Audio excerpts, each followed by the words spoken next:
Hey guys, it's Tuber Review Games or Adam, and welcome back to another Fortnite Top 5 video. And in today's Top 5, we'll be going over 5 myths that a lot of people believe here in Fortnite Battle Royale. So here in Fortnite, there are a ton of myths that a lot of people actually buy into, and these are mainly little tips and tricks that give you an advantage in-game, but in reality, they don't actually work or getting to a certain point of the map. You guys know what I'm talking about, but there's so many myths that people actually buy into, and in today's video, we'll be going over 5 of the most popular myths right now here in Fortnite Battle Royale. Like always, guys, if you haven't already, make sure to absolutely smash that like button. Our goal for today's video is going to be 1,000 likes. If you're new to the channel, make sure to hit that subscribe button as well for more Fortnite Top 5 videos. And besides that, guys, let's go over 5 myths that you shouldn't believe here in Fortnite Battle Royale. So starting the list off here in the number 5 spot,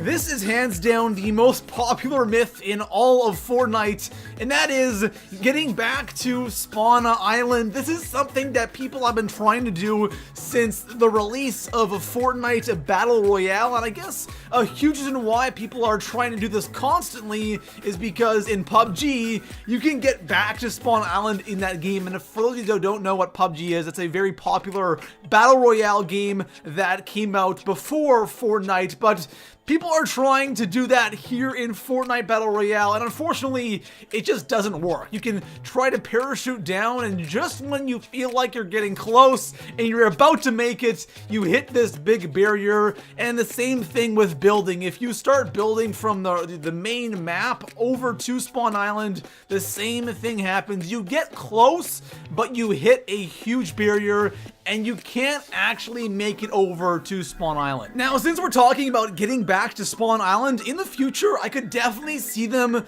making Spawn Island accessible, or they could actually link Spawn Island to the main map, because one thing they're doing now is they're adding in more areas on the main map, and eventually they're gonna run out of room, so why not just link Spawn Island? You'll have more room there to add in new interesting areas on the map, and then of course, you can actually go back to Spawn Island. That would be really awesome, and I can definitely see them doing something like that in the future. But for now, Spawn Island, you can never get back there. Maybe someone will figure out some kind of glitch, but you actually can't get back there in game. It is a myth. Don't believe it. So coming in at the number 4 spot, getting down faster with your umbrella or your glider. And there are so many myths and strategies for getting down faster that I can't really pick one because there's just so many, but I do want to talk about, the ones that actually do work. And the reality is, the truth is that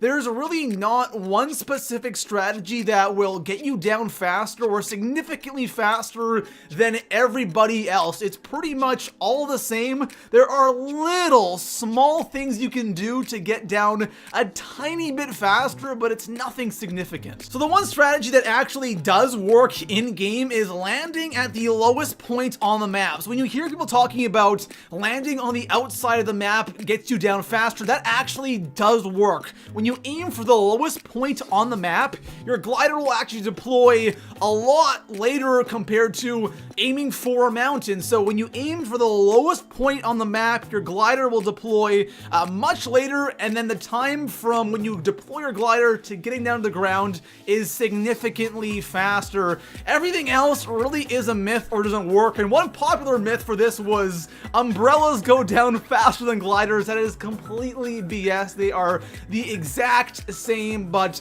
all these crazy myths regarding getting down faster really don't work. The only way to do it is a strategy I just talked about. So coming in at the number 3 spot on today's list, I want to talk about fall damage. And the thing is, guys, fall damage is here in Fortnite, and it's not going anywhere anytime soon. And there's so many different strategies out there and myths regarding not taking any fall damage. And the one that I want to focus on is the, I guess, sliding down a mountain strategy where you take no fall damage. And with that strategy, you kind of turn around and face the mountain as you slide down, and you run towards the mountain as well, and with that you're supposed to take no fall damage. And this is actually something I wanted to put in one of my previous top 5s a while ago, and I tested the crap out of this, and unfortunately this is something that just doesn't work. Sometimes it does, but it is incredibly inconsistent. And speaking of inconsistent, I feel like the fall damage in general in this game is incredibly inconsistent. We've all had those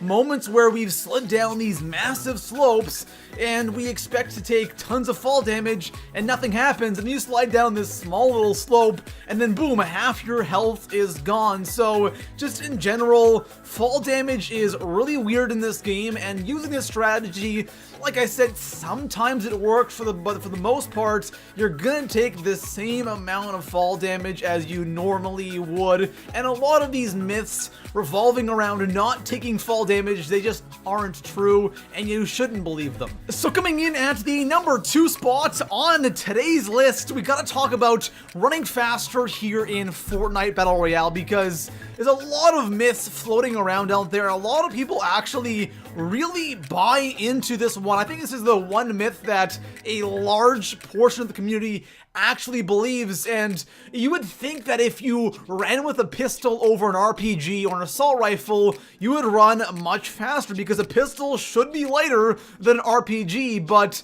it's actually not true. Or one myth is if you run with bandages, you'll run faster, and a lot of people actually do this in game, and a while ago, this is something that I believe too. If you are caught in the storm, make sure you had those bandages out because you'll run faster, but unfortunately, that doesn't work, and buying into that specific myth can be a really bad idea. So if you're trying to get to somewhere on the map, or the storm is behind you, or you're just trying to get into the circle, and you think that bandages are gonna help you run faster, and you're running around the map with your bandages out, you run into somebody, you're instantly at a massive disadvantage.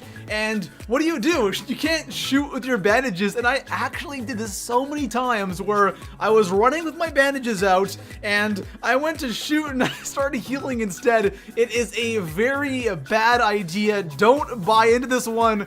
I did for a little bit, and I realized that there is no difference if you run with bandages, an RPG, a pistol, or assault rifle. You run at the same speed, so don't believe this myth. So coming in at our number 1 spot, we have a myth that has been talked about since the beginning of Fortnite. It's very similar to the whole Spawn Island myth. There are probably like 10,000 videos on YouTube talking about this one little thing, and that is surviving in the storm. I don't know why people are so obsessed with finding ways to survive in the storm. I guess if you actually can do that, it's an automatic win, but surviving in the storm is something, I'm sorry guys, it cannot be done. I actually remember not too long ago there were actually a couple of methods for surviving in the storm. Of course, they have all been patched now, so don't try to do it after you hear this, but the one that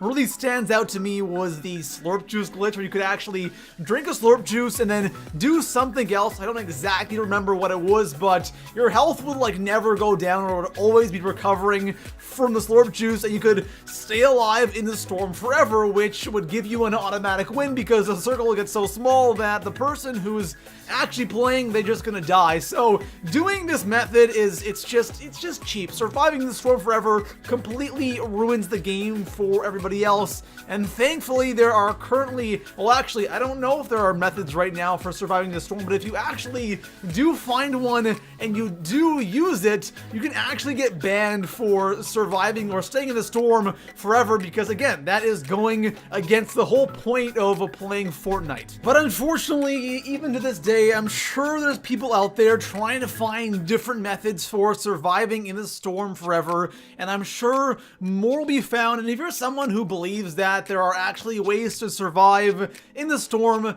don't believe it. Even if there are ways, don't do them, because you're probably going to end up getting banned anyways, and you probably don't want that. So there we have it, guys. Those are 5 very popular myths here in Fortnite Battle Royale that you definitely should not buy into. And the one myth that I really see a lot of in-game, and I think a lot of people really buy into this one, has to be the ability to run faster with bandages or just guns that are lighter, like pistols and things like that. Unfortunately, guys, it just does not work, and don't even try doing it, because if you are running out with bandages, I will shoot you and I will kill you. But besides that, guys, if you enjoyed the video, make sure to drop a like, subscribe for more Fortnite top 5 videos, and I'll see you guys in the next one. Peace out.